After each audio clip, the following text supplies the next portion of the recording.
Hey everyone, welcome back to my channel. If you're new here, I'm Tara and today we're talking chickens.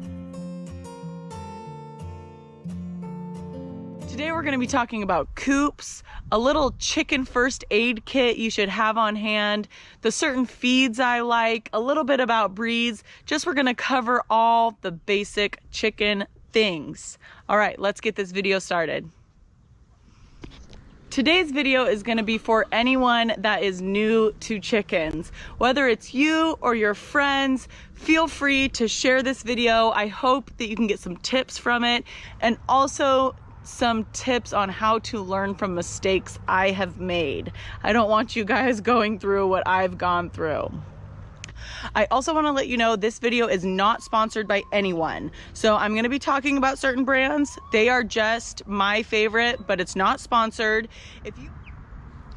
This is a 6-week-old pullet I recently got. She's an olive egger, so hopefully she'll be laying olive green eggs. I just want to start off with talking about chicks. Hopefully you're here because you just got chicks, or you're new to chickens, or you're thinking about getting chicks. So something to keep in mind before you order chicks, if you haven't yet, is they have to live in a brooder with a heat lamp until they're 6 weeks old, so until they're her size. And if you've never seen a chick, they're just a little puffball when they're 1 day old. I'm not going to go over brooders in this video. You can Google brooders though. They're pretty simple to make, but they have to be cared for with a heat lamp until they're this size. So if you don't want to deal with a brooder and you don't want to deal with a heat lamp, I recommend looking for pullets that are 6 weeks or older, or you can look for laying hens. Another thing to keep in mind is chickens start laying eggs at 6 months old. So if you buy a day-old chick, it's going to take 6 months before you get your first egg. Not everyone realizes that, so I feel like it's a good point to make.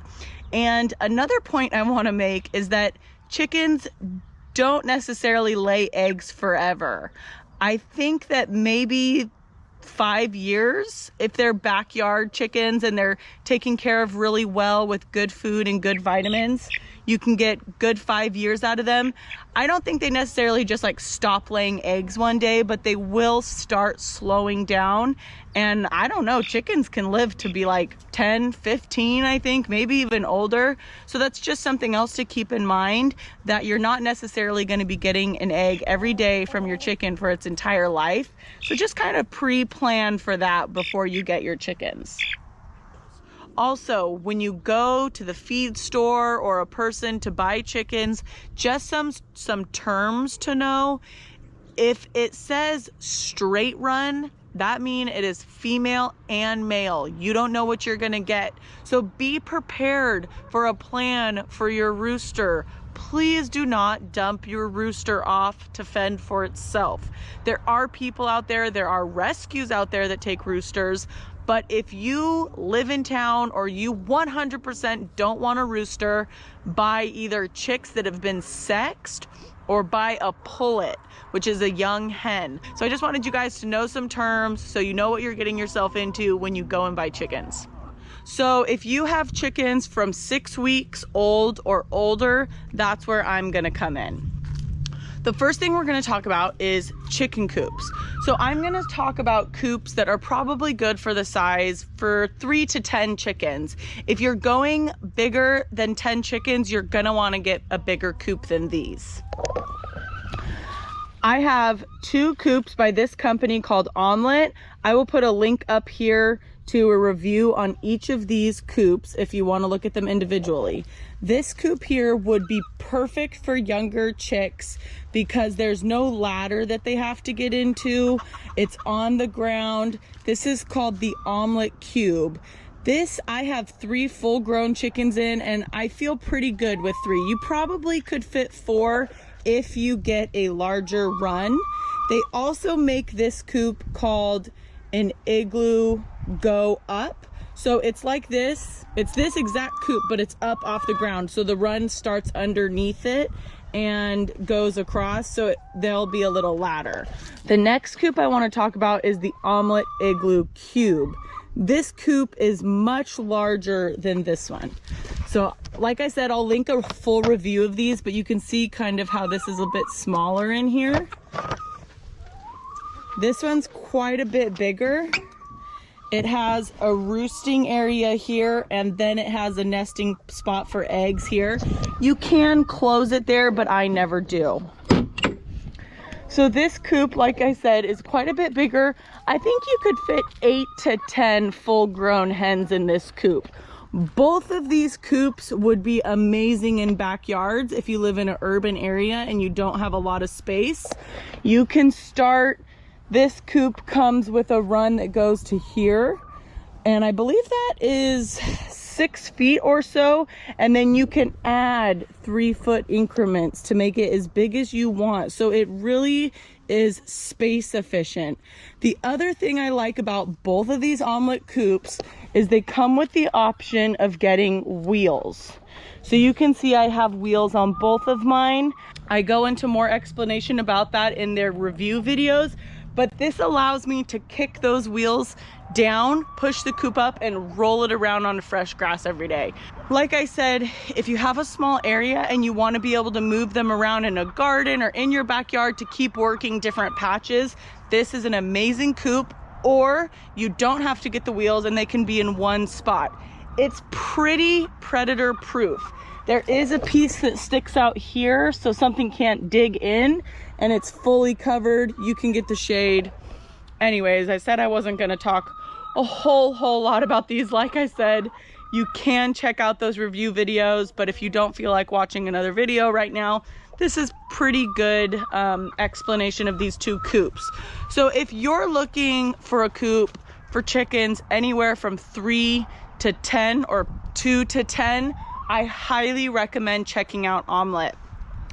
Another thing I want to say about these coops is they will last, okay? There are some coops that you can buy other places that are made out of kind of chintzy wood, and they just really don't last. They start to disintegrate, they start to come apart. I have one that I kind of had to rebuild pretty quickly. The bottom was just falling apart, the nesting boxes were falling out, the door hinges broke off. So, you know, coops aren't super cheap, and I just, in my experience, those really cheap wooden ones, they don't last the long haul. So these are an investment, but I promise you they're gonna last. Just one last note about the coops and then I'll move on. If you're looking for a larger coop for over 10 chickens, a rule of thumb is 2 to 3 square feet in the coop per chicken. So if you're looking for a bigger flock, keep that in mind. If you're a little bit handy, I recommend buying some type of prefabricated shed and converting it into a chicken coop. That's my tip. That's how my big coop is. So the next thing I want to show you guys is some feed options. Here is what I currently feed my chickens. I buy Purina Layer Crumble, and I ground corn in it. You can buy ground corn, and I also add in sunflower seeds, which has an oil. They are bird sunflower seeds, and it has an oil that's supposed to be beneficial to the chickens. So this is what I like to add. I also, this white stuff here is oyster shells. I don't always give oyster shells because the grubbly treats are very high in calcium, but they were molting. Molting is pretty much a season when chickens shed. So when they're molting, they really need that extra calcium to get those feathers growing again. So I had a few boxes that I mixed with oyster shells just to get them even more. Normally giving grubblies as treats is enough calcium in my opinion. So here is a bag of the Purina Layer Crumbles. Been really happy with this. This is the food I mix. And here is a bag of the Start and Grow, non-medicated. This is what I use for my chicks, and so far I have been very happy with it. I'm gonna throw out some chicken treats here so we can talk about chicken breeds. That's my best way to gather everybody. I'm gonna be honest, again, I am not a chicken breed expert. I know a few, I don't know them all. There are definitely people who know more chicken breeds than me, but I'll let you know what I personally think are some good breeds for beginners. All right, let's throw out some treats. Chickens! Come on! So this treat is called Grubblies. It is just these guys, and I mix in the scratch. If you're gonna get chickens, I highly recommend looking at Grubblies for treats. They're amazing. All right. This girl right here is called a red sex link. And I also have some buff Orpingtons. Those are a great starter chicken. They are really hardy, they can deal with cold and heat, and they lay an egg almost every day. This one here is called a Rhode Island Red. My experience with Rhode Island Reds is they're good layers, but they're kind of feisty. So that's something to keep in mind. These girls over here, this white one here, white and tan, and I have another girl running around. That is an Easter egger. So that's actually a bird that's mixed, and they lay blue eggs. So that's a fun one to have. And then this one over here that looks like a zebra, that's a barred rock. And I think her egg is kind of a creamy colored. I think this breed is a speckled Sussex. She's really pretty. This is a well summer here. A few other ones I have are Jersey Giants, which none of them are over here. They're over in the corners there, and they're similar to these girls here, but these girls have a little beard if you look close. And my Jersey Giants are just these huge black chickens. But there's an idea of some of the different breeds. I do believe the red sex link or a buff Orpington is definitely kind of the go-to. You'll most likely get an egg every single day. I apologize, some of my eggs are dirty, but I just wanted to show you guys some examples. So this egg right here is probably the production layers. They lay an egg almost every single day. Here I've got a blue-green egg. It's blue, I call them. That would be from the Americanas. Here I've got a green egg, kind of light green. And then this is what I call an olive egger. So there are definitely different options. And then I think this one comes from my barred rock. So there's some egg options for you. Okay, now we're gonna talk about something that is very important to me, and I hope you guys listen to this. We're gonna talk about chicken health. There's a book that I'm gonna link below that gives a lot of great tips on chicken health, what to look for, what are the signs, and how to treat them mostly in homeopathic ways.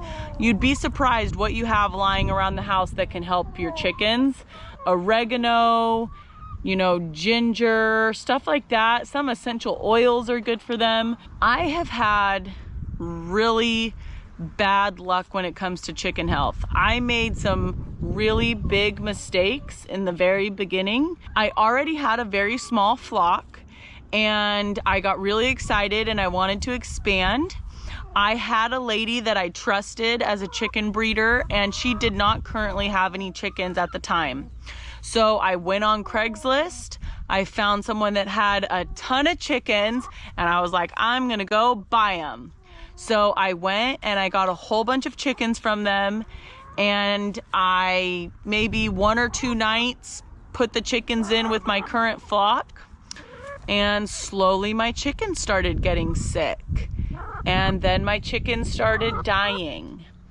I later found out that those chickens that I had got off Craigslist came with a disease, and it was the most heartbreaking thing because about half my flock died, and it pretty much just meant that the other half were able to fight it.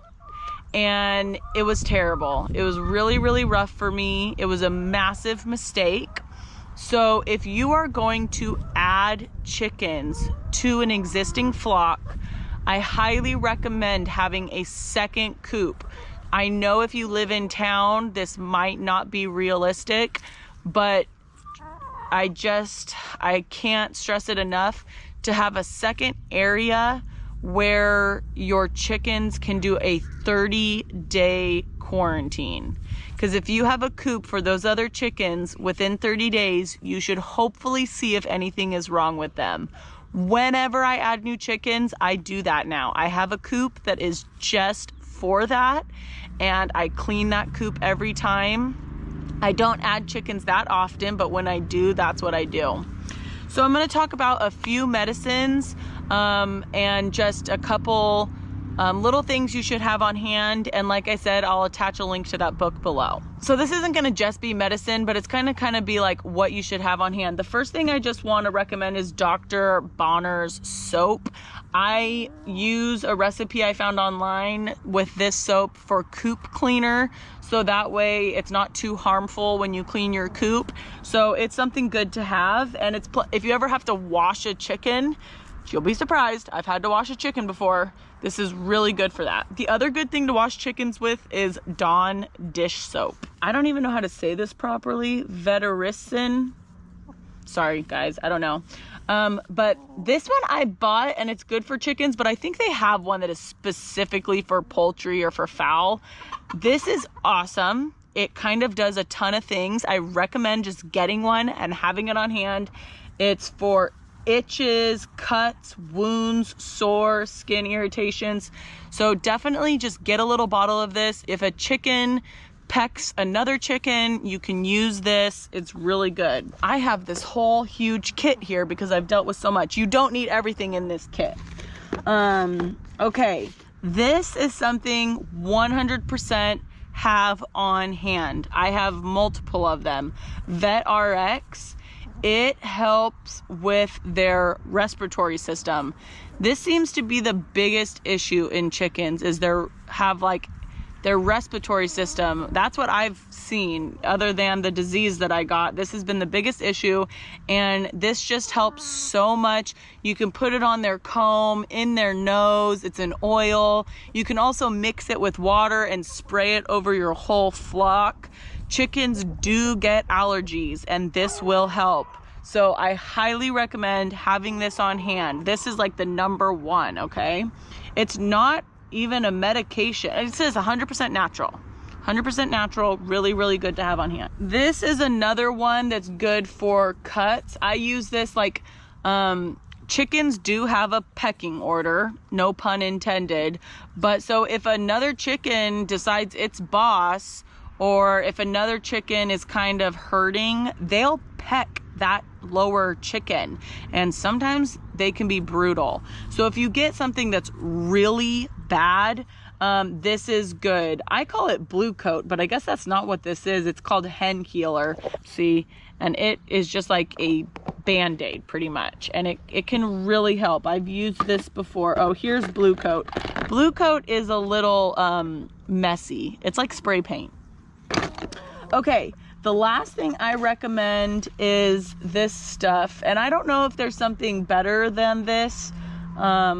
If you're a chicken keeper and you know, you can put it in the comments below. I don't even know how to pronounce this. Permethrin 10. This will help with mites, which is the lice of chickens. But the thing with mites is they will literally suck the life out of your chickens. Like, mites will kill your chicken. So just have some of this on hand. You can look up good ways to use it. You can sometimes put it direct if you need to kill the mites. You can put it in a spray. Another thing to help with bugs and mites is this stuff called First Saturday Lime. It's this powder. I highly recommend looking that up because it has so many different uses. You can put it in their water jugs to help fungus from growing. You can put it in their nesting boxes and around in the coop to keep bugs away. And it's totally safe for children and pets. So yeah, First Saturday Lime, check them out, Google them, look it up. It's another product I really recommend. So a little tip about washing eggs. I do not wash eggs unless they need to be washed. Otherwise, I don't wash them until I'm ready to eat them. Eggs, when they get laid, there's this little film on the egg that you can't see called bloom, and that keeps the egg fresh. So if you have fresh eggs, they actually can sit out on your counter for a couple days if they don't get washed, and nothing bad's gonna happen. If you do wash them, they need to go directly in the fridge. An egg like this that got dirty, I'm gonna wash right away. What I use, again, is Dr. Bronner's, but I buy the unscented one to wash eggs with, and I just use warm water and this. If it's really caked on there, you can soak it just for a couple drops water, and I'll soak the eggs that are really bad just for a couple minutes, nothing crazy. The other thing you can do is if it's just got a little bit of stuck stuff on it, is rub it dry. And that'll just get the little bit of things on it. And then right before I eat them, I just wash them with warm water and a sponge. So that's a little tip on cleaning eggs and how to keep them fresh. I hope you all enjoyed today's video. I just wanted to try to keep it simple and not too lengthy. Just a basic beginner guide for chickens. There is so much information. There's so much information out there. You can definitely do it. You can have chickens. They're so much fun. It's great to collect eggs every single day. I've definitely become obsessed with chickens, and I hope to get more in the future. If you guys have any questions, please let me know. I will do my absolute best to answer them. And in the future, I can try to update this video and give more information. But like I said, I just kind of wanted to keep it basic because I know there are a lot of new chicken keepers out there. I wish you guys the best of luck. If you enjoyed today's video, remember to hit the thumbs up button and the subscribe button. It means so much to me. Good girl, you did so good being on camera. Yeah. What do you think? You want to be a YouTube star? Maybe?